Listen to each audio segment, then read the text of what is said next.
Hello friends, welcome back to Mass Family. So friends, in this video la நம்ம என்ன பார்க்க போறோம் அப்படினா saree draping tutorial தான் பார்க்க போறோம். saree வந்து ஏற்கனவே நான் வந்து 8 pleats வச்சு எப்படி வந்து அதை ரெடி பண்ணி கட்டறது அப்படிங்கறத வீடியோ போட்டுருந்தேன். சோ அதுல வந்து நிறைய பேர் வந்து saree வந்து எப்படி கட்டறதுன்னு தெரியலக்கா கொஞ்சம் சொல்லுங்க அப்படிங்கறது மாதிரி ஒரு ரிக்வெஸ்ட் கேட்டிருந்தீங்க. சோ அதுக்காக தான் இந்த வீடியோ. சோ வாங்க வீடியோக்குள்ள போலாம்.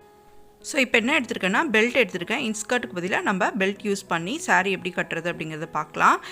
எப்பவுமே வந்து நம்ம குண்டா இருக்கோம் அப்படினா ஸ்கின் நல்லா இருக்கு, நம்ம தொப்பை கொஞ்சம் நிறைய இருக்கு அப்படினா அந்த ஸ்கின்னுக்கு எங்க வந்து உங்களுக்கு அதிகமான தொப்பை இருக்கோ அதுக்கு மேல வந்து கட்டணும் saree.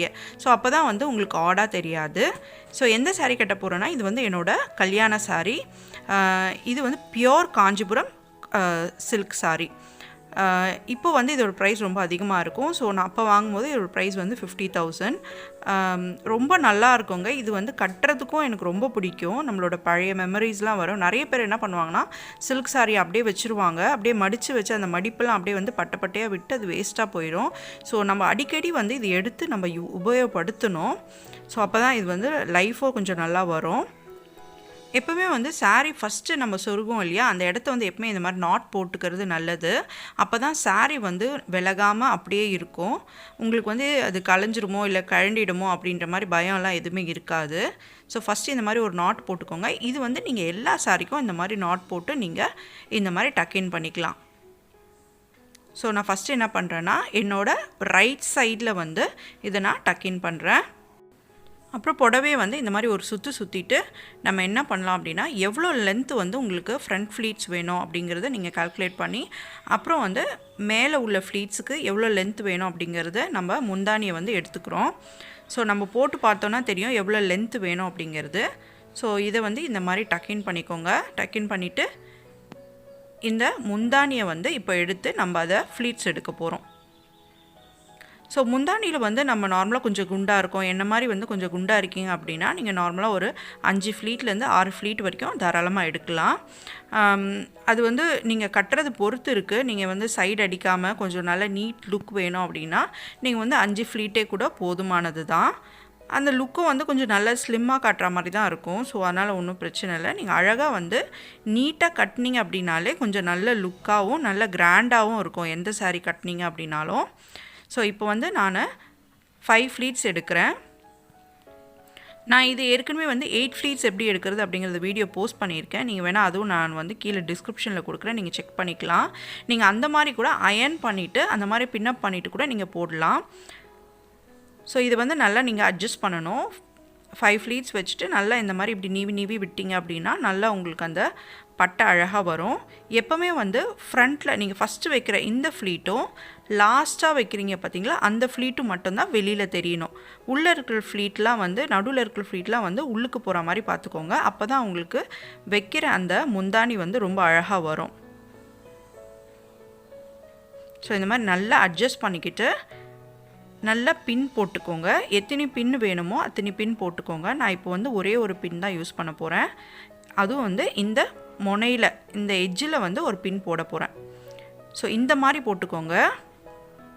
இந்த மாதிரி பின் போட்டுக்கிட்டீங்க அப்படின்னா அந்த இது வந்து மடிப்பு வந்து கலையாமல் அப்படியே இருக்கும். ஸோ பின்னு வந்து நீங்கள் உபயோகப்படுத்தும் போது அதுவும் இந்த மாதிரி காஸ்ட்லியான சாரீஸ்லாம் உபயோகப்படுத்தும் போது பீட்ஸ் போட்டுட்டு உபயோகப்படுத்துங்க. இல்லாட்டி வந்து உங்களுக்கு இந்த மாதிரி சிக்காமல் இருக்கிற மாதிரி பின்னுலாம் வந்து நல்லா மாடர்னாக பின்னு டிசைனர் பின்ஸ்லாம் அவைலபிளாக இருக்குது. அது கூட நீங்கள் பர்ச்சேஸ் பண்ணி யூஸ் பண்ணிக்கலாம். நான் நார்மலாக பீட்ஸ் யூஸ் பண்ணுவேன். பீட்ஸ் யூஸ் பண்ணி பண்ணிங்க அப்படின்னா உங்களுக்கு அந்த இது பின் வந்து அதில் போய் மாட்டாது. ஸோ எனக்கு வந்து எவ்வளோ லென்த் வேணுமோ அவ்வளோ லென்த் எடுத்துக்கிறேன். நான் ஜென்ரலாக வந்து கொஞ்சம் நல்ல பெரிய முந்தானியாக வைப்பேன். ஏன்னு கேட்டிங்கன்னா நம்ம ஃப்ரண்ட்டில் கீழே ஃப்ளீட்ஸ் எடுப்போம் இல்லையா, டவுன் ஃப்ளீட்ஸ் எடுக்கும் போது நம்ம கம்மியாக எடுக்கணும். குண்டாக இருக்கீங்க அப்படின்னா கீழே உள்ள ஃப்ளீட்ஸை வந்து கம்மியாக எடுக்கிற மாதிரி பார்த்துக்கோங்க. ஸோ அப்போ வந்து saree லென்த் அட்ஜஸ்ட் ஆகணும் அப்படிங்கிறதுனால நான் வந்து மேலே முந்தானி வந்து எப்பவுமே கொஞ்சம் பெருசாக கீழே கொஞ்சம் தரைக்கு கொஞ்சம் மேலே இருக்கிற மாதிரி பார்த்துப்பேன். ஸோ நான் இப்போ என்ன பண்ணுறேன் அப்படின்னா இந்த மாதிரி சாரியோட ஃபஸ்ட் இருக்கிற அந்த ஃப்ளீட்டை வந்து இந்த மாதிரி மடித்து இங்கே ஒரு பின் குத்திக்கிறேன்.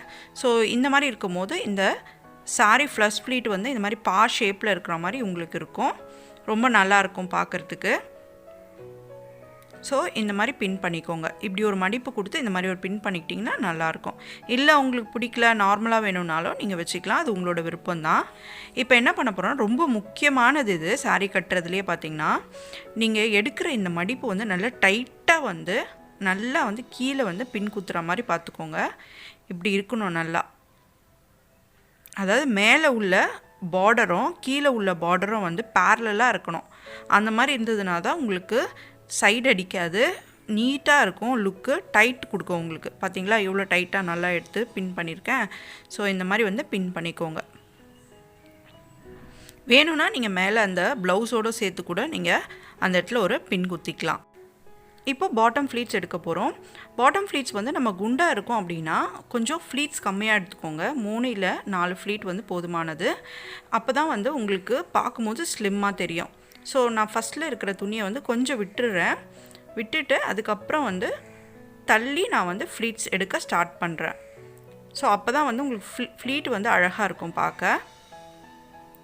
ஸோ 1 2 3 அந்த மாதிரி எடுத்துக்கலாம். நீங்கள் எடுத்துக்கிட்டு நீங்கள் லாஸ்ட்டில் எடுக்கிறீங்க பார்த்தீங்களா, இந்த துணியை வந்து இந்த கொஞ்சம் துணியை அப்போமே விட்டுட்டிங்க அப்படின்னா தான் உங்களுக்கு லாஸ்ட்டில் அந்த டைட்டு கொடுத்து நான் வந்து சைடில் சொருகி காட்டுறேன் பாருங்கள்.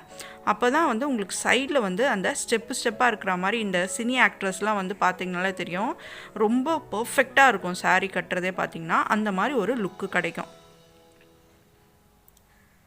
ஸோ இந்த இடத்துல வந்து ஒரு பின் பண்ணிக்கோங்க. பின் பண்ணிக்கிட்டு நல்லா உள்ளே சொருகிற மாதிரி பார்த்துக்கோங்க. இந்த ஃப்ளீட்டு நீங்கள் நிறைய பேர் நான் பார்த்துருக்கேன் கொஞ்சம் மேலேயே சொருகிடுவாங்க. அந்த தொப்பை ஏற்கனவே தொப்பை இருக்கும், இன்னும் கொஞ்சம் ரொம்ப தொப்பையாக தெரியும். அதால் நம்ம உட்காரும் போதெல்லாம் ரொம்ப பெருசாக தெரியும். ஸோ அதனால் கொஞ்சம் நல்லா உள்ளே டக்கின் பண்ணிக்கோங்க.